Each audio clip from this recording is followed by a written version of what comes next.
உன் அலங்கத்திற்குள்ளே சமாதானமும் உன் அரண்மனைகளுக்குள்ளே சுகமும் இருப்பதாக. இந்த வசனத்தில் தேவன் பேசுவது ஒரு நகரத்தை குறித்து அல்ல, ஒரு வாழ்க்கையை குறித்து. மதில் என்பது வெளிப்புற வாழ்க்கை, அரண்மனை என்பது உள்ளார்ந்த வாழ்க்கை.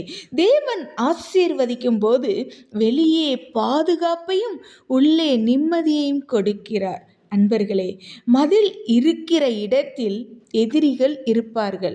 மதில் என்பது ஒரு கோட்டை சுவர், ஒரு நாட்டின் கோட்டை சுவர். அதற்கு அருகில் எப்பொழுதும் யார் இருப்பார்கள்? எதிரிகள் இருப்பார்கள்.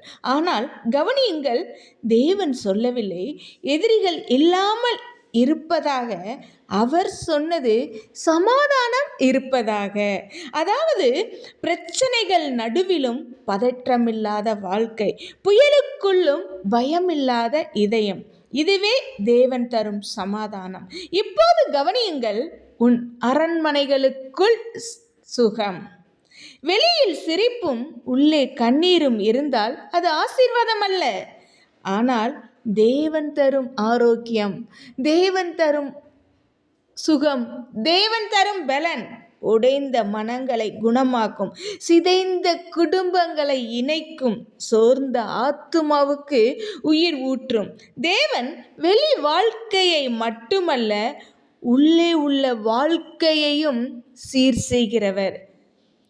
அன்பான தேவ ஜனங்களே, இன்று இந்த வசனம் ஒரு ஜெபமாக அல்ல, ஒரு சாட்சியாக, ஒரு வாழ்க்கையின் அர்த்தமாக மாறட்டும்.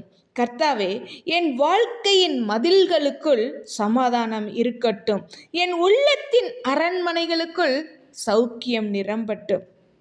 தேவன் வாசம் செய்யும் இடத்தில் கலக்கம் நிலைக்காது, சமாதானமும் சௌக்கியமும் அடையாளமாக தோன்றும். தேவன் தாமே ஆசீர்வதிப்பாராக. ஆமென்.